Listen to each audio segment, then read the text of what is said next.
Hi, I'm Sue with today's Bible reading for January 26th. I'm reading today Exodus 25 to 27 from the World English Bible. And I want to say, if you've been trying to follow along with the reading and you miss a day, please don't feel like you have to catch up. Don't do that to yourself. It becomes a real chore when you say, oh, now I have 2 days to catch up on. Now I have 3 days to catch up on. Just hop on. God can speak to you through any part of Scripture. And this reading is circular. So you can just listen all the way back around again. If you start in the middle of the year, you can listen all the way around to where you started. There are playlists on my channel where if you want, you can put on the book and listen all the way through, review the book that I'm reading through if you want to, but don't make it a burden on yourself to always be right with it. Some days you're going to miss. And similar along that same lines, the Bible is not like any other book when you read it. It's a different way of reading it. I remember when I was younger, I took some ballet. And when we went to the ballet class, they didn't sit us down and give us a primer and a ballet 101 and 102 or any classes or basics. We just stood in line with everybody and followed along, kind of like an aerobics class. We had no idea what we were doing, didn't know any of the positions or moves, but we just followed the teacher and mimicked the movements until they became our own. We picked it up as we went along, and the Bible's like that. You jump in, you pick up parts of it, you keep going, you pick up more parts, and then you pick up more, and it begins to build a picture. I like to call it a jigsaw puzzle. It begins to fill in the picture, the framework of this puzzle for you as you read through. And I've been reading over 30 years, since the late 80s, and I'm telling you, it just gets better every year. It's wonderful. So don't quit. Don't make it a big, heavy burden. Just get in and enjoy the Word of God. Okay, chapter 25, verse 1. Yahweh spoke to Moses, saying, Speak to the children of Israel that they take an offering for me. From everyone whose heart makes him willing, you shall take my offering. This is the offering which you shall take from them: gold, silver, bronze, blue, purple, scarlet, fine linen, goat's hair, rams, skins dyed red, sea cow hides, acacia wood, oil for the light, spices for the anointing oil, and for the sweet incense, onyx stones and stones to be set for the ephod and for the breastplate. Let them make me a sanctuary that I may dwell among them. Okay, so this is the beginning of the tent of the meeting, the very, very beginning. Okay, until now they did not have a building for worship. So again, it said, let them make me a sanctuary that I may dwell among them. According to all that I show you, the pattern of the tabernacle and the pattern of all its furniture, even so you shall make it. They shall make an ark of acacia wood. Its length shall be 2.5 cubits, its width 1.5 cubits, and 1.5 cubits its height. Now let me see what that is.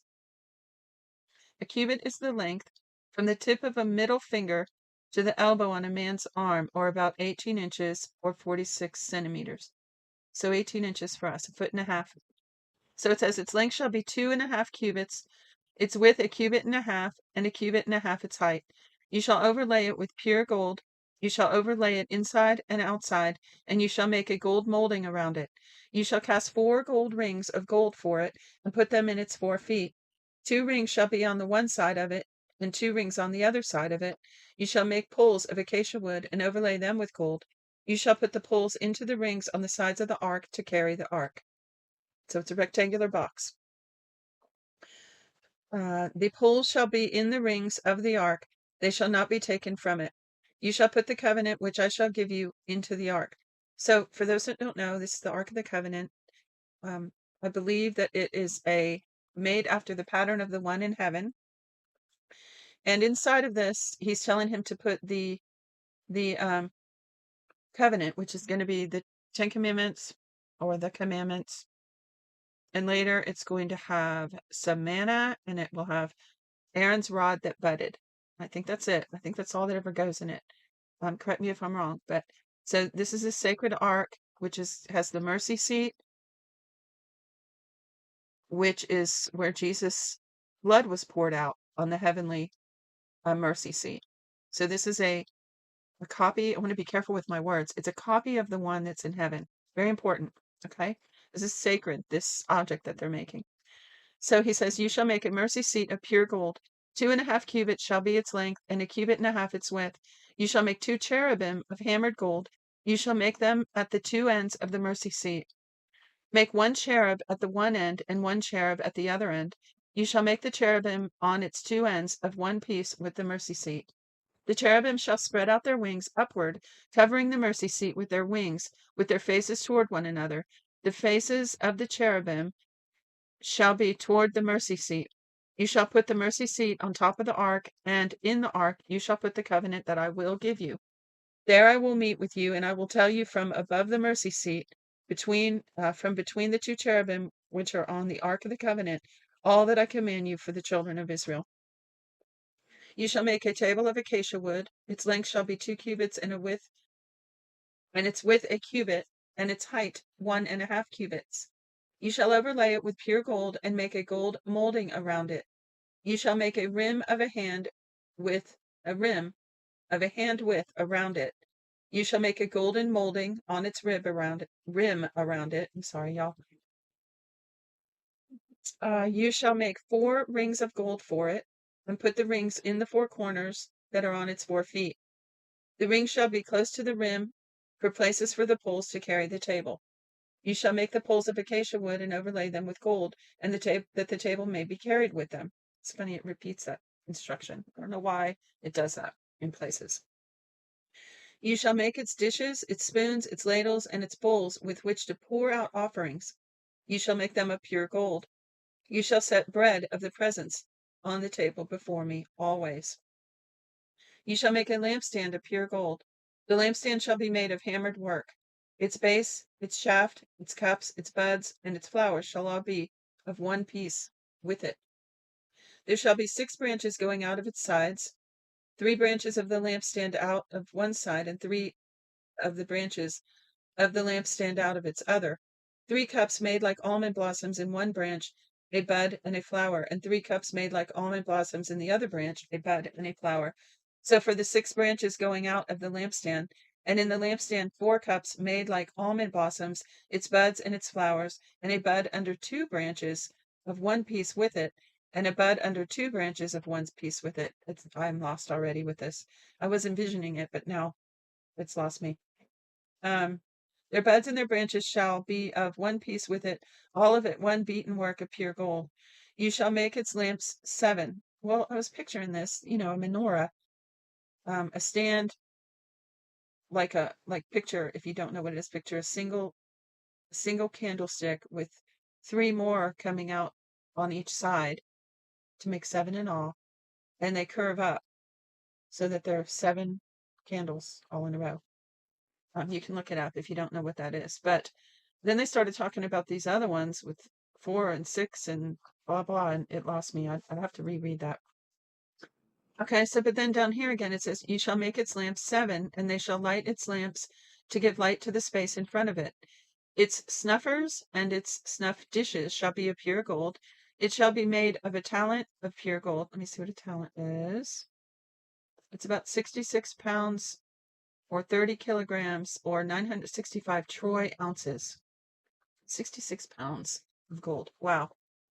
And with these accessories, see that you make them after their pattern, which has been shown to you on the mountain. So perhaps Moses saw the heavenly version when he was up on the mountain. 26:1. Moreover, you shall make the tabernacle with 10 curtains of fine twined linen, and blue and purple and scarlet, with cherubim. You shall make them with the work of a skillful workman. The length of each curtain shall be 28 cubits, and the width of each curtain 4 cubits. All the curtains shall have one measure. 5 curtains shall be coupled together to one another, and the other curtains shall be coupled to one another. You shall make loops of blue on the edge of one curtain from the edge in the coupling, and you shall do likewise on the edge of the curtain that is outmost in the second coupling. So they're making a tent with these beautiful curtains, fine twined linen, white and blue, and I think that said white. At any rate, blue, purple, scarlet. I thought white too, because it's what the pictures have. But anyway, all around this big rectangular tent with one entryway. Okay, so it says, just so you can understand, it's making rings to hang the linens on, bars and limbs and posts. So it says, you shall make 50 loops in the one curtain, and you shall make 50 loops in the edge of the curtain that is in the second coupling. The loops shall be opposite one another. You shall make 50 clasps of gold and couple the curtains to one another with the clasps. The tabernacle shall be a unit. You shall make curtains of goat's hair for a covering over the tabernacle. You shall make 11 curtains. The length of each curtain shall be 30 cubits, and the width of each curtain shall be 4 cubits. The 11 curtains shall have one measure. You shall couple 5 curtains by themselves and 6 curtains by themselves, and shall double over the 6th curtain into the forefront of the tent. You shall make 50 loops on the edge of the one curtain that is outermost in the coupling, and 50 loops on the edge of the curtain which is outermost in the second coupling. You shall make 50 clasps of bronze, and put the clasps into the loops, and couple the tent together that it may be one. The overhanging part that remains of the curtains of the tent, half the curtains that remains, shall hang over the back of the tabernacle. The cubit on the one side and the cubit on the other side of that which remains in the length of the curtains of the tent shall hang over the sides of the tabernacle on this side and on that side to cover it. You shall make a covering for the tent of rams' skins dyed red, and a covering of sea-cow hides above. Very detailed. And this is a tent that they're going to have to pack up, move, set back up, and all of the tribes had a certain place they camped in respect to where the tent was. So as you can see, like I said yesterday, they're becoming more and more organized in their culture and their community. Verse 15. You shall make the boards for the tabernacle of acacia wood standing upright. 10 cubits shall be the length of a board, and 1.5 cubits the width of each board. There shall be 2 tenons in each board, joined to one another. Thus you shall make for all the boards of the tabernacle. You shall make 20 boards for the tabernacle for the south side sideward. No, the south side southward. You shall make 40 sockets of silver under the 20 boards, 2 sockets under one board for its tenons, 2 sockets under another board for its tenons, for the second side of the tabernacle. On the north side, 20 boards, and their 40 sockets of silver, 2 sockets under one board and 2 sockets under another board. For the far side of the tabernacle westward, you shall make 6 boards. You shall make 2 boards for the corners of the tabernacle in the far side. They shall double beneath, and in the same way they shall be whole to its top to one ring. Thus shall it be for them both. They shall be for the 2 corners.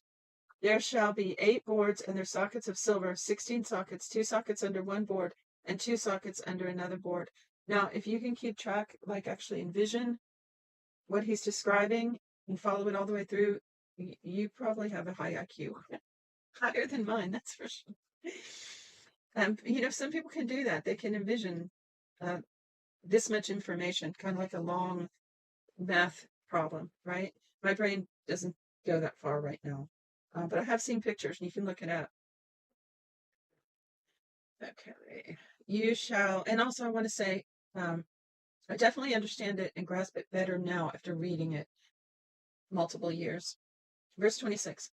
You shall make bars of acacia wood, 5 for the boards of the one side of the tabernacle, and 5 bars for the boards of the other side of the tabernacle, and 5 bars for the boards on the side of the tabernacle for the far side westward. The middle bar in the middle of the board shall pass through from one end to end, just from end to end. You shall overlay the boards with gold, and make their rings of gold for places for the bars. You shall overlay the bars with gold. You shall set up the tabernacle according to the way that it was shown you on the mountain. You shall make a veil of blue and purple and scarlet and fine twined linen with cherubim. It shall be the work of a skillful workman. You shall hang it on 4 pillars of acacia overlaid with gold. Their hooks shall be of gold on 4 sockets of silver. You shall hang up the veil under the clasp, and shall bring the ark of the covenant in there within the veil. The veil shall separate the holy place from the most holy place.